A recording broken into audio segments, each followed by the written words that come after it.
Hey everybody, welcome back to Spacecast. I'm Josh, and today we have two very special guests. This is a special episode. This is like Jetsons meet the Flintstones.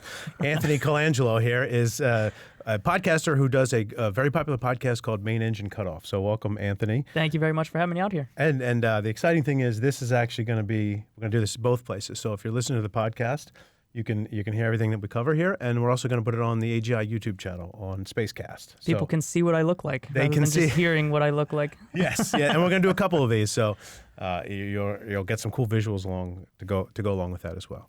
And next to Anthony is T.S. Kelso, and if you've ever tracked a satellite or used an app that's tracked a satellite or done anything with one of the things where you see when the satellites go overhead, like iridium flares or whatever, you've probably used stuff that TS has made available to you. So the fruits of his labor have affected almost everybody on Earth, I think that's fair to say, that has ever done anything with a satellite. T.S. Kelso has been running Celestrack for... How long have you been doing it for? Almost 35 years. Wow, that's awesome. And we were talking earlier that the TS actually stands for Tracking Satellites, which is very nice of your parents to name you that. Yes, and it's very prescient, right? They locked you in, though. You know, you had to do this for a living because like you had no options. So that's kind of great that you've been doing that for this long. So welcome both guys. Thanks. Look forward to a lively discussion here. TS and I were just saying we just got back from our Christmas party, and all the things that we did over the weekend at the AGI holiday party we can't talk about here. We're not gonna cover those events. It doesn't make a lot of sense. It's off the record. Yeah, it's off the record. But Anthony, I turn it over to you because I know you have never met TS before. TS and I have been working together for a number of years, and you had some questions about the guy, the man, the myth, the legend that runs Celestrack, and it's kind of funny because here at AGI, you know, I've known TS for 20 years, probably close to it. Yeah. And sometimes I was trying to build him up to say how many people have come to rely on his data in the world, and it's true. And you forget that when you see somebody every day at work. So it's kind of cool that getting a fresh perspective from someone that hasn't seen TS and is like, hey, TS, you're kind of a big deal.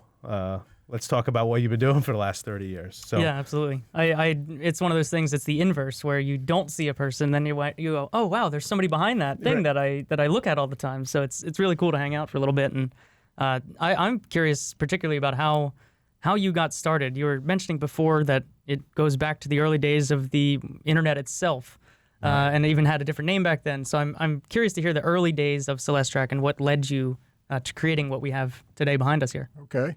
Well, I mean, I first got started in satellite tracking when Skylab was coming down. And so I had this thing that most people didn't know what it was, called a personal computer, actually a TRS-80 Model 1. And remember the newscaster coming on and saying, hey, if you go outside, this is around Kansas City, go outside at this time, you can see this dot of light going across the sky, that's Skylab. And so I called one of my friends, we went out, and sure enough, we saw it. And I thought, that's what I want to do with my computer. Now, it turned out that was a little bit harder to do back in, so this was, I think, 1978. And so I ended up, Air Force sent me to get a graduate degree in space operations at the Air Force Institute of Technology. While I was there, I somehow became aware of a program that would let you predict where satellites were going to be. And so I happened to be in Colorado Springs, which was where they were selling the program. It wasn't like you could really mail order stuff back then. And bought a copy of it, went back and was trying to reverse engineer it, and started asking our class leader who had worked in Cheyenne Mountain, it's like, well, what's this code? I mean, what are these numbers? Where do they come from? And he said, oh, that's SGP4. And it's like, well, what the heck is that, right? And so I started that education process, got one of the government documents, which a lot of people are aware of now, called Spacecraft Report Number 3, and started doing that. And it's like, well, those are what those values are supposed to be. They're not quite right. Got it kind of tightened up and everything. But the first question that you had to figure out is, so I have a program and I have a computer. Where do I get the data from?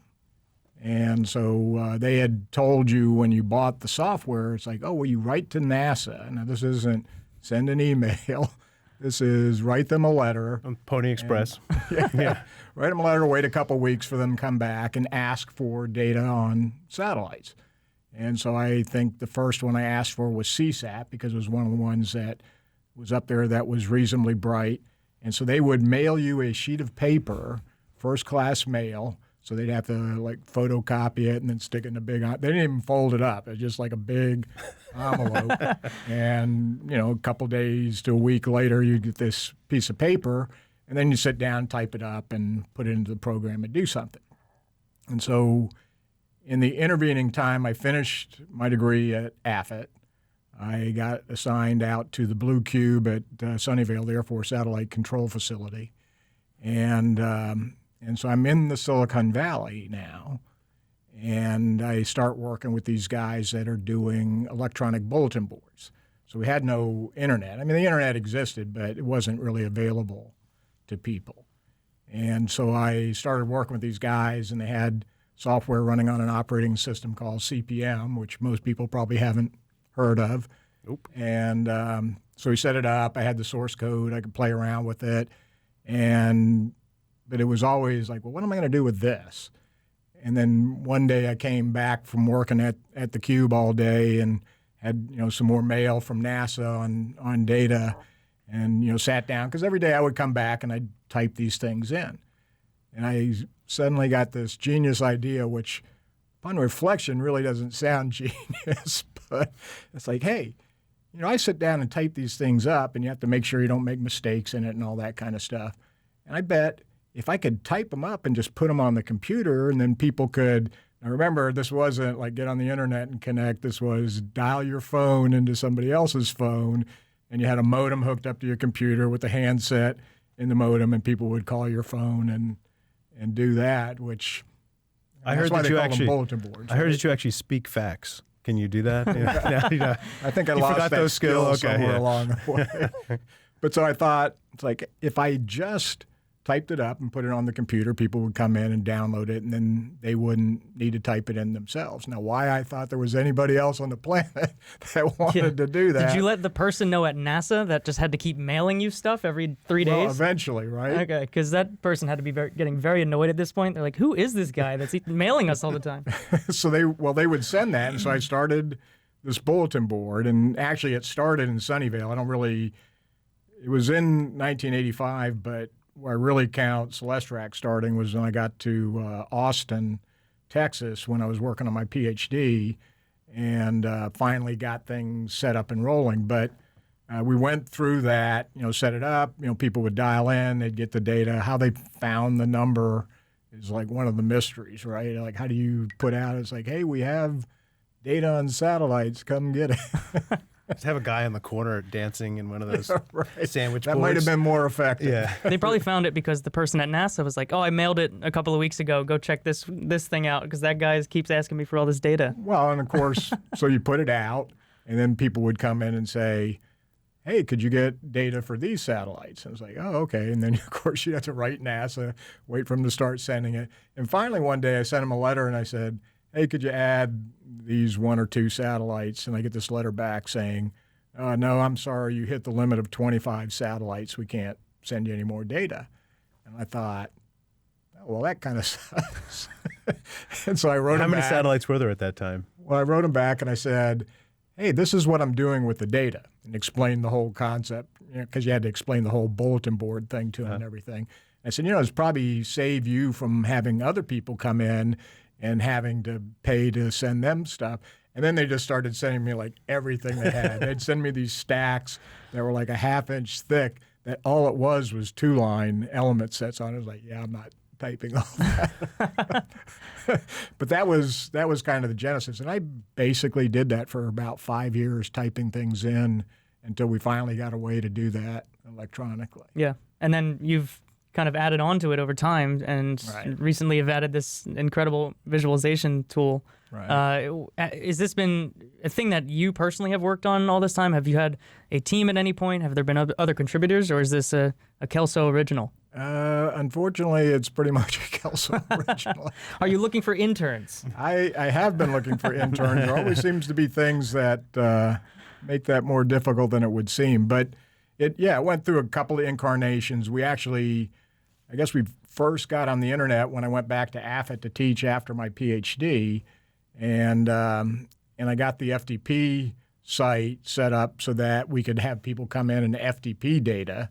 And so that was a fairly early contribution. This would have been like the late 80s.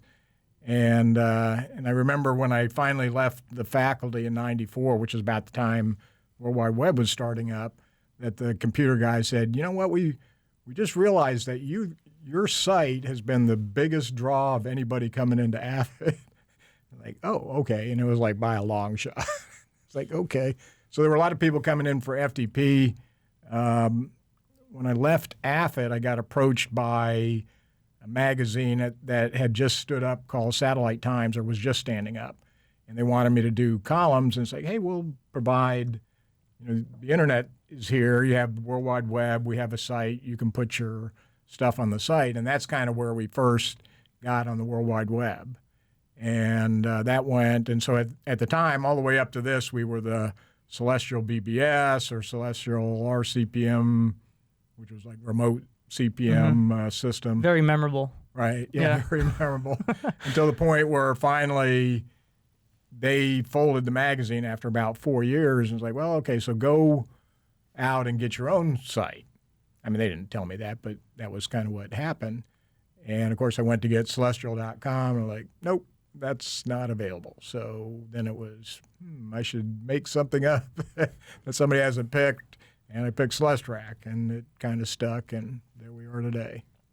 I would love to hear a little bit about, I'm not a professional. I talk about this stuff, and I look at the visualizations, and whenever I need to explain orbits to my friends that are wondering how things work, I'll pull up Celestrack and show them a couple of different satellites, talk about how weather satellites orbit and geostationary orbit and all that kind of stuff. But what is the actual... you're getting all this data. Back in the day, it was from NASA. How do you get that data today from all of the different operators, both here in the U.S., but also globally? There's countries that are very closed-lipped about what they're launching and when, and even the U.S. is that way a lot of times. So what are the data sources that you're pulling in? And you're kind of the aggregator at this point, but that has to come from so many different places. That has to be, obviously, the most resource-intensive part of your work, but also, to somebody from the outside, the most mysterious as well.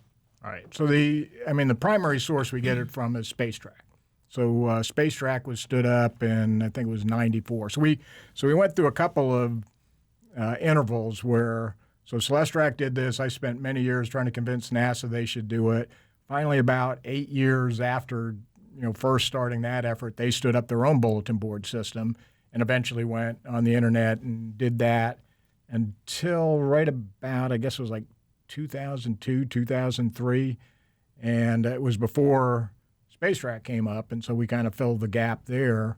And then Spacecast came along, and the Air Force, U.S. Air Force, initially had planned not to allow redistribution, but by that point, Celestrack had so many users, not just amateurs going out to look at satellites going over, but we found educational, commercial, even military users accessing Celestrack to do their missions. And eventually the Air Force was kind enough to give us an option to do a waiver to redistribute the data, and that's where we get most of the data. But we have, and we can go through that later, we can talk about supplemental TLEs that we get, other kinds of data from operators, and then convert them into two-line element sets, TLEs, so that people can use them in most of the software that they use. And that's what we were saying earlier, is a lot of these programs reach out to Celestrack, pull all the satellite data because it's the best data that you've aggregated, like Anthony was saying, and that's why that it's still today. You get how many hits on a regular basis? It's in the millions. Yeah, we run on a daily basis. We run somewhere right around 350,000 unique users. Okay. And most of them are just coming in to get data. So they know, and a lot of them are probably using smartphone apps where the developers have come to me and said, hey, I'm developing this app. Is it okay if we grab data from Celestrack? It's like, sure. And we try to give them a little bit of guidance, say, we're not updating it every minute of the day.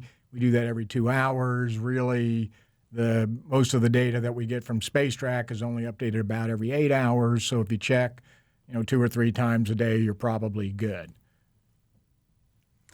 It's interesting to me to consider where we're at, in the history of space, where we have a couple of thousand assets up in orbit, a couple thousand dead, a couple thousand alive, and we've got magnitudes more than that licensed at this point to fly over the next decades.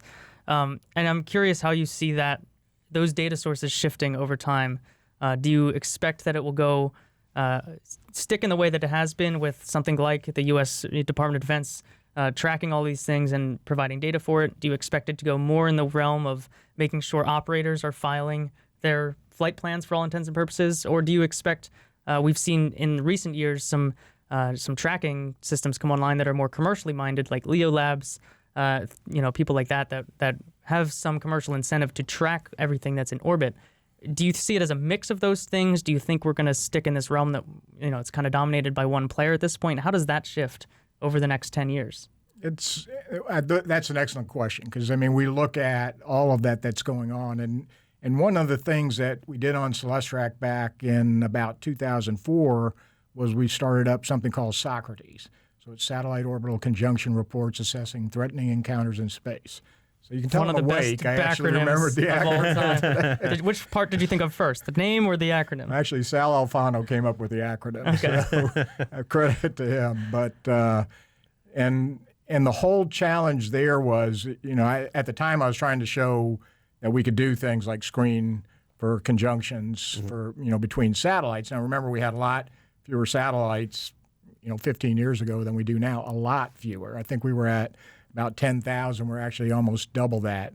Actually, I have that up here behind us if we look. Okay. So here we are, and I brought it up when you started getting the internet. You said in the 80s, just over 5,000. It looks like. Does that sound about right? When you were when we got to 2004, I remember going back to look, and it was something like 10,000 objects on orbit. In 2000. So now we're at about 18,000 plus, depending on how you count them. We won't get into the we won't get into nuances here. We only have heads hurt. Yeah, you can see particular spikes in the data of particular events. Yeah, right. It's But the challenge that we found when we were doing Socrates, and part of what we were trying to get people to understand, was that there's debris, which you may be able to model reasonably well with things like SGP-4, but the real challenge is for the U.S. Air Force, for example, the 18th Space Control Squadron, is to track the satellites that maneuver, the ones that are operational and have to maneuver, like if they're in geostationary, to stay in their slot, or to maintain, some consistent orbit ground track, for remote sensing or something like that. And the challenge that you find there is that you can't do that by passively tracking satellites. So whether it's the Air Force's Space Surveillance Network, the SSN, or Leo Labs, they can track the bulk of things, but these big satellites that are moving around all the time, we have to have some way to collaborate with the operators. And so where that becomes, interesting today is with operators like SpaceX, who's putting up the Starlink constellation. And they've already got 120 satellites. They're talking about doing another launch before the end of the year, and launching many of these, in the next year, in 2020.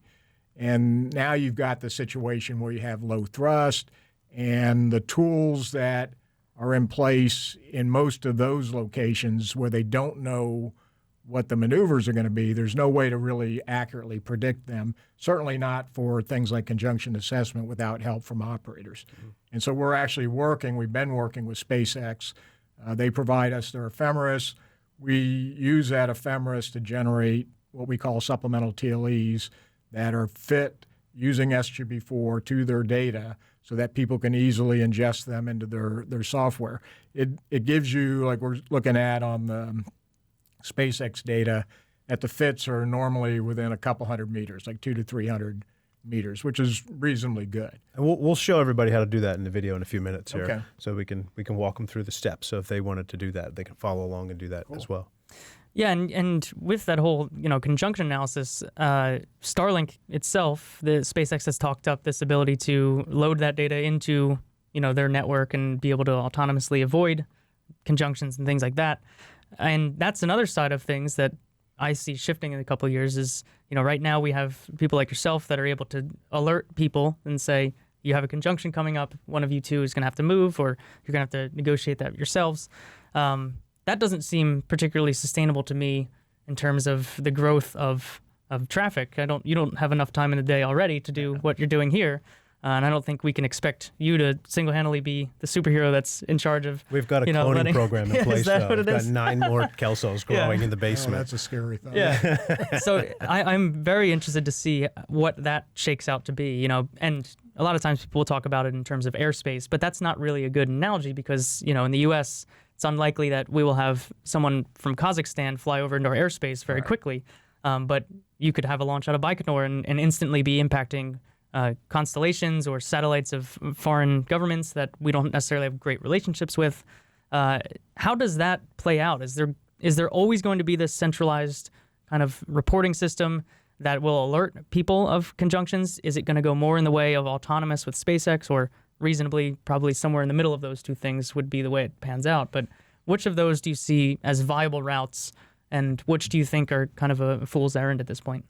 Well, the challenge that I've seen, now remember I've been operating what we call the Space Data Center, which is kind of an offshoot of Socrates, now a legal entity that supports 30 operators, almost 800 satellites. And so we're screening those every day. And the challenges that you find is that for those 30 operators, we still have to do things to do quality control because every system has issues, right? You're going along, you're generating ephemeris, you think everything's great, and you miss something in the system. A file gets corrupted or whatever, and now your data is off for whatever reason. And we have to do this constant QC, and to me that speaks to you have to have some way to do this in a centralized fashion. You expect the individual operators to do their own QC, and they do, but things still get through. And it doesn't make it's not just the operators. We see the same things out of the U.S. Air Force. We would expect we would see the same things out of any organization. And so the challenge comes to bringing it together. And the other challenge is that while we have those 30 operators talking to each other and sharing data, that we go through this constant operational process to make sure end-to-end the data's coming in, we're checking it, that we do all these other things before we actually do the screening. But there are a lot of operators out there that still aren't talking among themselves. And we've had instances, you probably have seen some of the stories about the Luke satellite, going around and doing some kind of rendezvous or close proximity operations with other operators.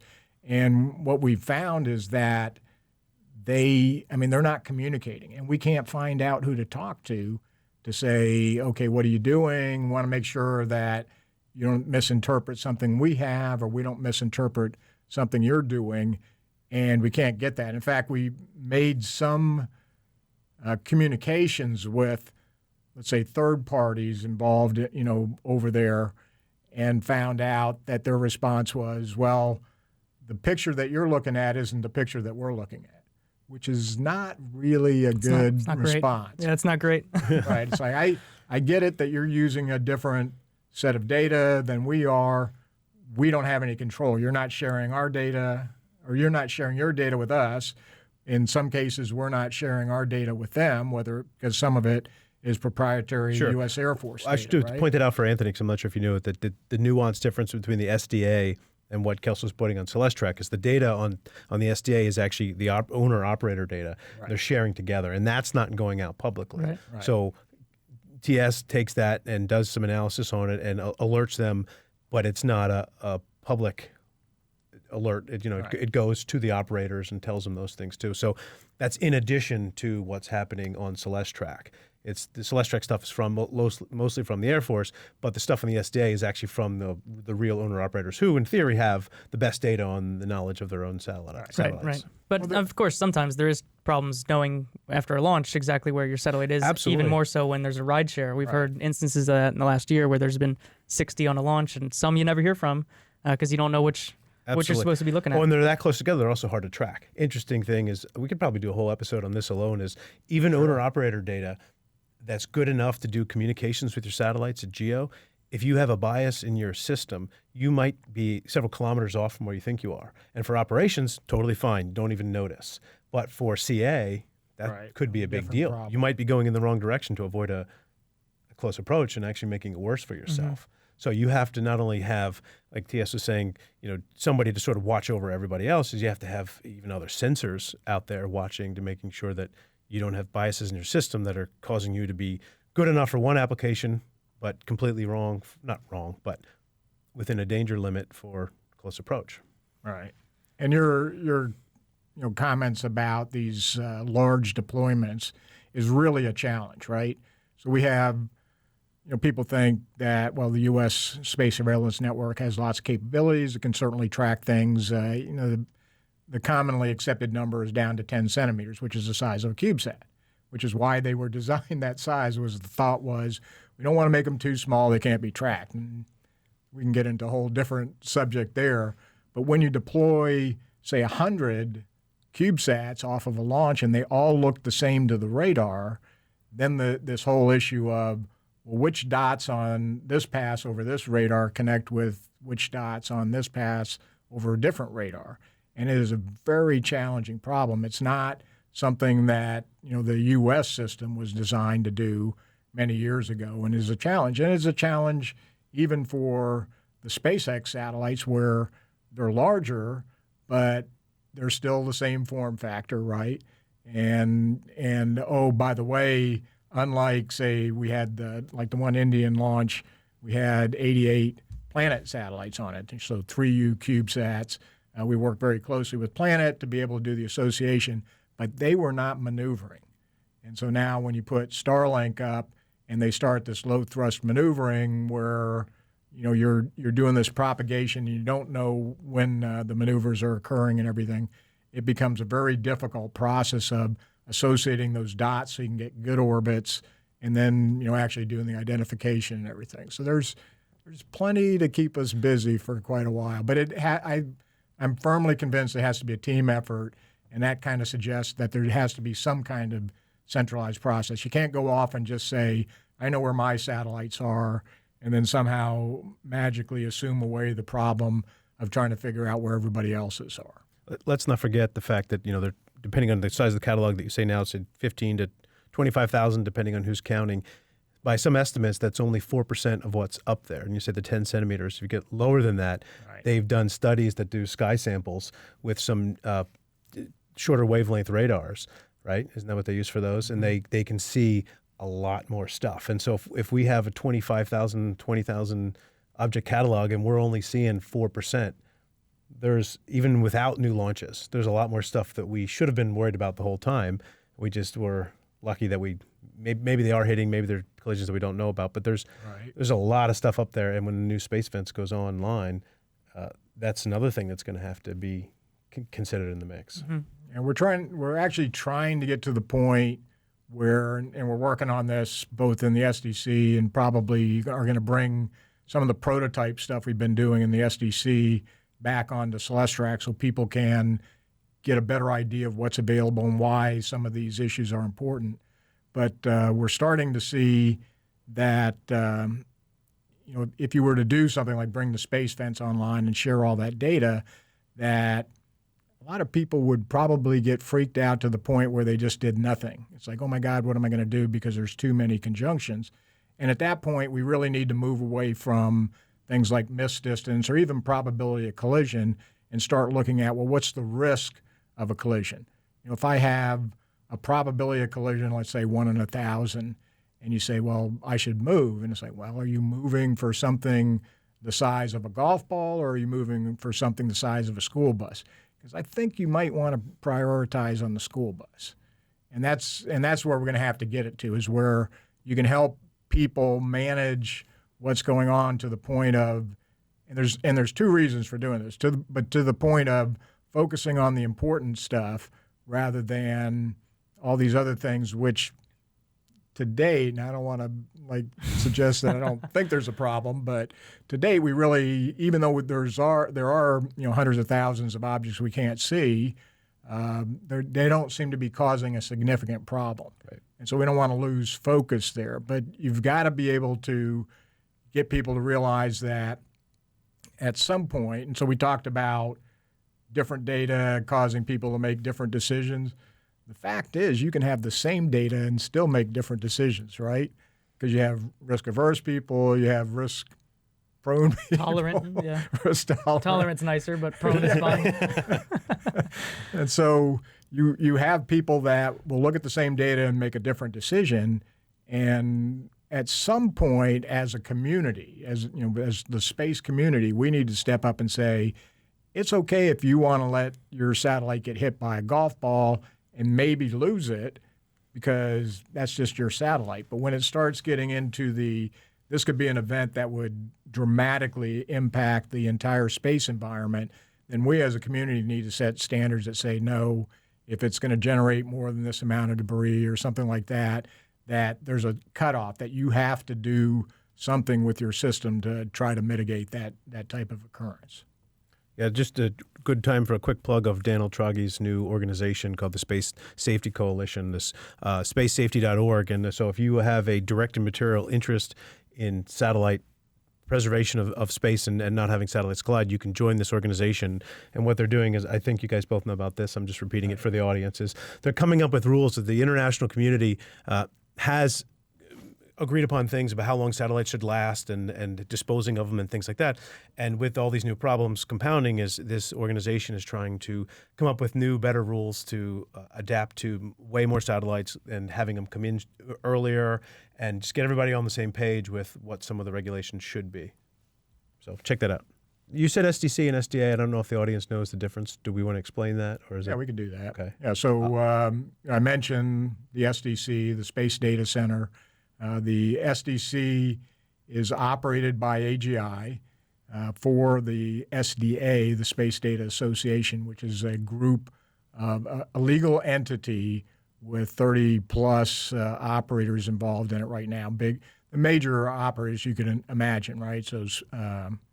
So Planet, Intelsat, SES, Eutelsat. I mean, it's an international group, and those 800 satellites, including NASA and NOAA, for example, are all screened every day by the SDC, the Space Data Center. What's the process for getting more involved in that? Is that something that operators are coming to you and saying that they want to be a part of that, or are you reaching out to other operators? In some cases, they come to us. In other cases, I think in the majority of cases, we're really trying to get people to understand the value proposition. And so it's something that the SDA has worked pretty hard to try to get the message across, but we can certainly use more help.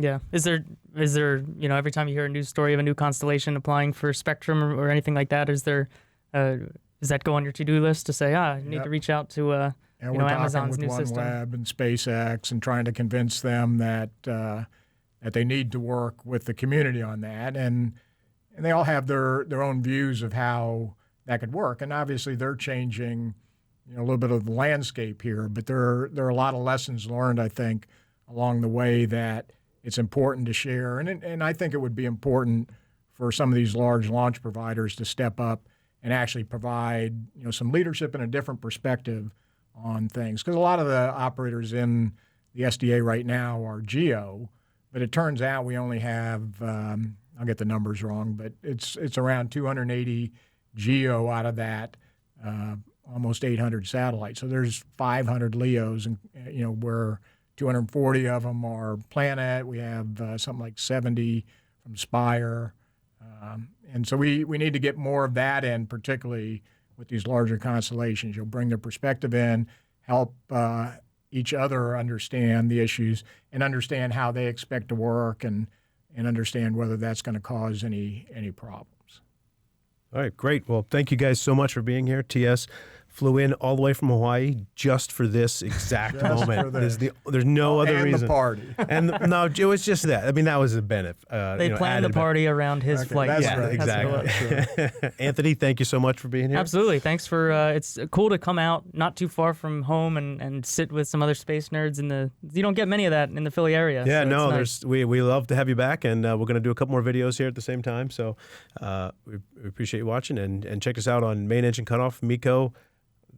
The address is mainenginecutoff.com, and stay tuned. We're going to talk about some more stuff. We're going to go into some demos, and that's it. Anything else to add? And just the demos that we're going to go into, everyone that's listening to the podcast, check out the show notes over at mainenginecutoff.com, and I'll have the links to the videos as well in there, or I'll link to them on the blog or something, depending on the release schedule. Awesome. Thanks, everybody.